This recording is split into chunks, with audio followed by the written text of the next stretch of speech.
Bem-vindos novamente ao Vinho e Música Club. E estamos novamente aqui com o Eduardo Sartori, que vocês já conhecem do vinho passado, que nós falamos sobre enogastronomia.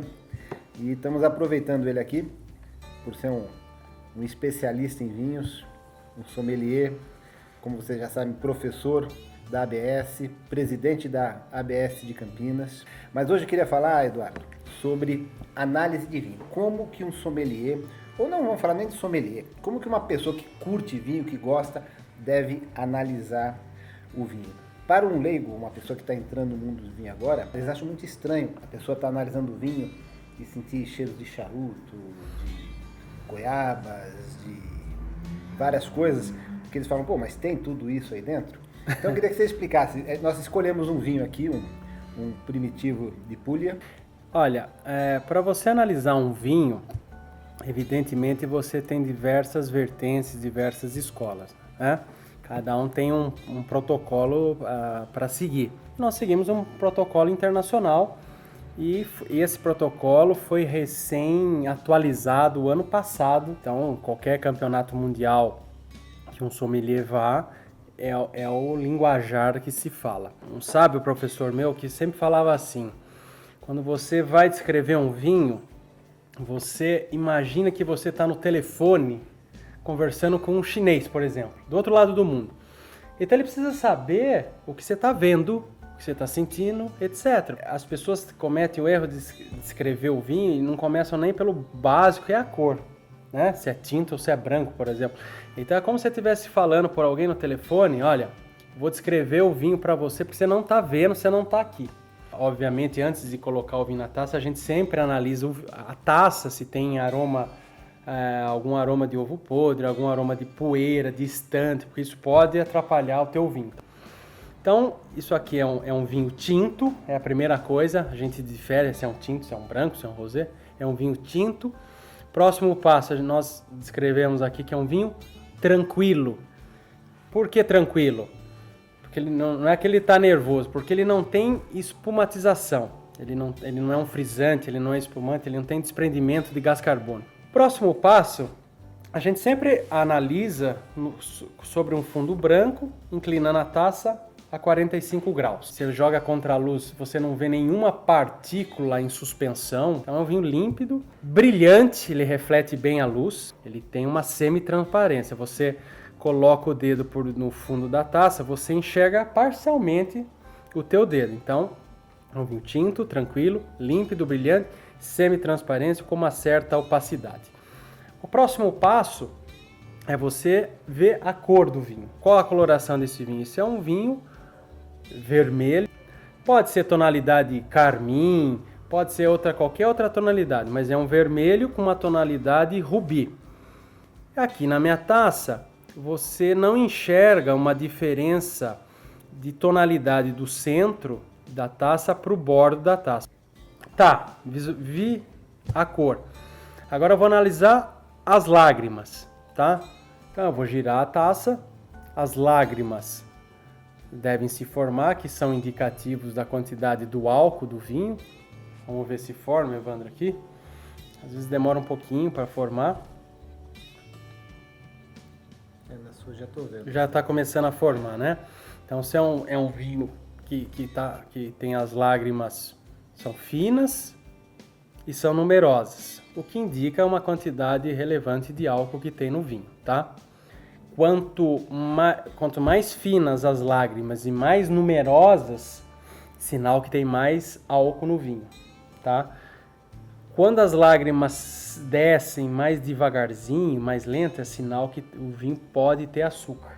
Se tem muito ou se tem pouco, não é nessa hora que você vai avaliar. Você nunca julga um vinho, esse vinho é alcoólico ou não, pelas lágrimas. Você vai testar o equilíbrio, na verdade é na boca. Então, visualmente, é um vinho impecável. Agora, o próximo passo é a parte olfativa. Então, a primeira coisa que nós vamos ver é se o vinho tem defeito ou não. Quais são os defeitos do vinho? É o Beauchonnet, que é o mais comum, que é o aroma associado ao tricloranisol, que é uma doença da rolha em contato com o cloro, que é o aroma de mofo, de pano molhado. Então, é o aroma do Beauchonnet. Então não tem. O aroma Se está oxidado, é o aroma de vermute, é um aroma rancioso, né?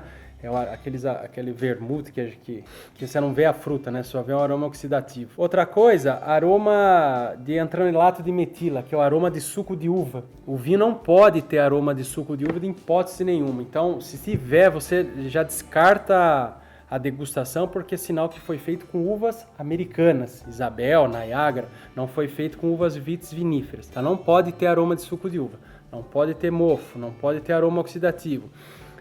E aromas assim, de enxofre, de SO2 em excesso, que é o aroma do fósforo queimado, quando você queima o risco um fósforo, aquele aroma da fumacinha pode ser um excesso de SO2. Então assim, o vinho aqui em questão não tem defeitos, então nós falamos que o aroma é franco, tá? É uma coisa importante se falar para você continuar a sua degustação. Ele é um vinho franco, sem defeitos e com uma boa intensidade aromática. E aí você vai classificar ele se é um aroma fragrante, ou seja, se você tem facilidade em detectar esses aromas que estão aqui na taça, ou se é um aroma etéreo, ou você vai ter uma certa dificuldade de avaliar os aromas que estão aqui na taça. Então aqui, pelo que eu estou vendo, é franco e é fragrante. E aí você parte para as famílias. Vinho tinto tem aroma de frutas vermelhas. Ponto. Não é fruta branca, nem cítrica, nem tropical. Aí nós vamos dividir. É para o lado das frutas vermelhas, dos bosques europeus, como nós costumamos dizer, é morango, é framboesa, é cereja, ou é para o lado mais para as frutas negras, amora, mirtilo, ameixa, cassis. E logo em seguida você vai falar o estado dessa fruta. É uma fruta fresca, ou é uma fruta já mais evoluída, mais madura, ou é já uma fruta em compota, em geleia? A mim me lembra mais frutas negras, tá? Não me lembra muito cereja, framboesa e morango. Me lembra mais amora, ameixa e mirtilo, nessa linha. É importante você cravar a fruta, esse vinho tem aroma de amora. Não é importante, Evandro. Zero importância. O importante é você classificar uma família, é importante você ver o estado dessa fruta. É uma fruta fresca? É uma fruta em compota? É uma fruta mais processada? A mim me parece uma fruta escura, já madura. Uma fruta que sugere um dulçor, né? Porque dulçor não se sente no nariz. Cada um tem sua memória olfativa, certo? Então, você pode lembrar aqui de uma amora, a Lívia pode lembrar de uma ameixa, eu posso lembrar do cassis. É importante que você tenha essa memória olfativa, mas você cravar exatamente o que tem aqui, isso é irrelevante. O mais importante é você saber o estado dessa fruta, se está mais evoluída ou não. Além da fruta, que o vinho é feito de uva, uma fruta tem que ter aroma frutado. A gente vai analisar se tem outros aromas, por exemplo, os mais comuns de um vinho jovem, aromas florais, aromas herbáceos que lembram gramínea, vegetais, ervas culinárias. Esses são os aromas comumente mais encontrados em vinhos jovens. Quando o vinho evolui, ele parte para os aromas chamados terciários, né? O que alguns chamam de buquê do vinho. Aí começa a aparecer aromas de couro, carne de caça, subuá, enfim. São aromas evolutivos, tá?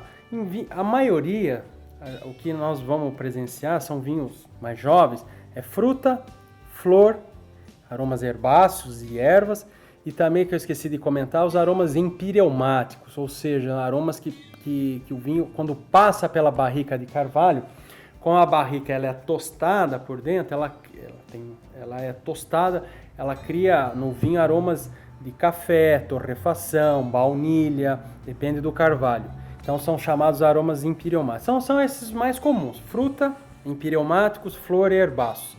Com a evolução, com o passar dos anos, vai para os aromas animais, terciários, de curral, de terra molhada e por aí vai. Tem uma série de aromas que a gente pode descrever. Então, nesse caso, é um vinho jovem, apesar dos 5 anos de idade, ele se apresenta com uma coloração ainda muito jovem, tem o aroma da fruta escura em compota, tem um aroma especiado e é uma fruta que sugere que está bem cozida, tem um toque até de chocolate, mas eu não sinto mais aromas, não sinto aroma floral, não sinto aroma herbáceo e não sinto aromas evolutivos. Não sei se você sentiu algum aroma animal, terroso. O importante, quando a gente descreve um vinho, gente, é você não inventar.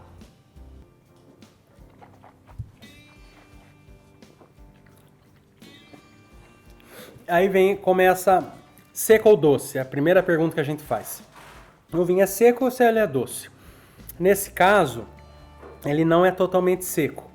A gente no mundo do vinho tem uma palavra besta que a gente usa que é o off-dry, né? Ele tem um discreto açúcar residual, você sente uma certa doçura, ele não é totalmente seco. Até porque a Primitivo é uma uva também conhecida nos Estados Unidos como Zinfandel ou Zinfandel. Ela tem uma maturidade no pé irregular, então enquanto alguns bagos de uva já virou passa, outras ainda não estão prontos, ela não é uniforme. Então é uma casta, uma uva que tem uma capacidade de maturação sacárica de açúcar muito grande. Então para você transformar todo esse açúcar que ela concentra em álcool, o vinho geraria 16,5 de álcool. Então os caras deixam um certo açúcar residual, que é o normal do Zinfandel da Primitivo. Então, ele tem um discreto açúcar, tem uma boa acidez, ele não o álcool aqui está bem equilibrado, eu não sinto minha boca queimando, pegando fogo, a acidez equilibra bem o álcool.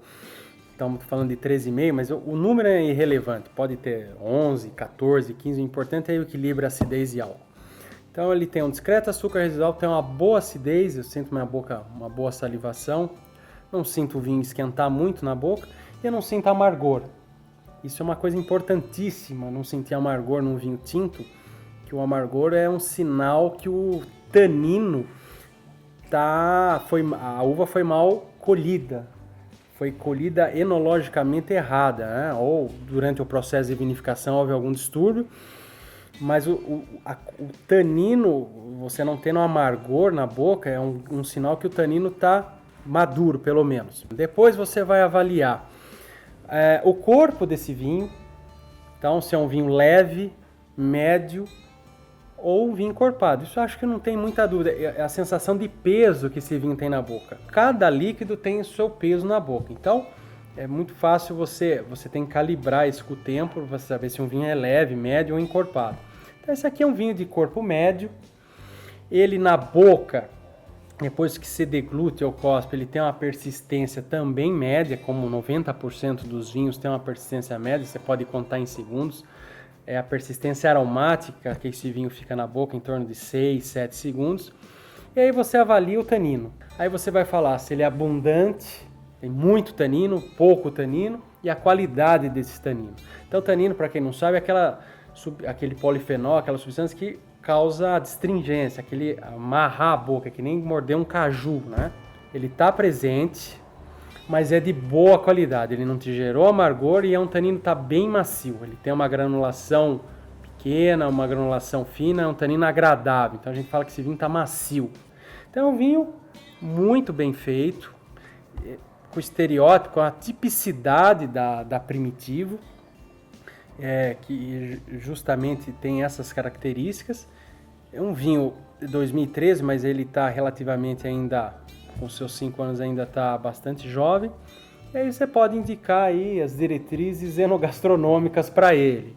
Então, um vinho desse, obviamente, você vai procurar uma massa com molho vermelho com ragu de carne, ou um alcatra, um filé mignon, acompanhado aí de batata, arroz, porque no mundo da enogastronomia, carboidrato é sinal de fruta. Então, um vinho muito frutado, você procura carboidrato. Então, uma massa resolve bem com um ragu de carne, uma massa bolonhesa, uma carne, uma fraldinha e por aí vai. Foi uma aula completa. É um pouco ortodoxa, né? O que nós fazemos assim em termos de... Mas a gente precisa seguir uma ortodoxia, né? A gente não pode sair... Você tem que ter um cronograma que você vai descrever no vinho, imaginando que alguém está te escutando e que vai comprar o vinho pelo que você está falando. Em degustação, é treino. Não adianta você treinar sozinho. Você precisa de alguém para te ajudar a degustar, alguém para te orientar, ajudar a sentir. Então é importante as pessoas não ficarem inibidas com isso. Treinar, participar das degustações, eu acho que é o melhor jeito de você calibrar teu paladar, teu olfato, é participando das degustações. Vai ver os nossos professores falando e com o tempo você vai criando uma afinidade com a bebida, com o que os professores estão falando, você vai vendo, pô, realmente eu posso dar um depoimento. Quando aluno, eu ia na ABS em São Paulo, 7, 8 anos atrás, eles escreviam o vinho, eu ficava assim, não é possível. Não é possível, é que todo mundo fala, tem tudo isso aqui na taça, eu não conseguia sentir nada. E todo mundo passou por isso. Depois de muito treino, observação, estudo, você vai conseguindo realmente falar a mesma língua que teus mestres falam. Você fala, porra, então tem um sentido. Tem uma coisa aí a seguir. Então é treino, é estudo e é um mundo fascinante, sem volta. É sem volta. Sem volta. Uma vez que você entra, é sem volta. Bom, nós vamos ficar treinando aqui depois dessa aula. Muito obrigado mais uma vez. Obrigado, Evandro. Saúde. Saúde.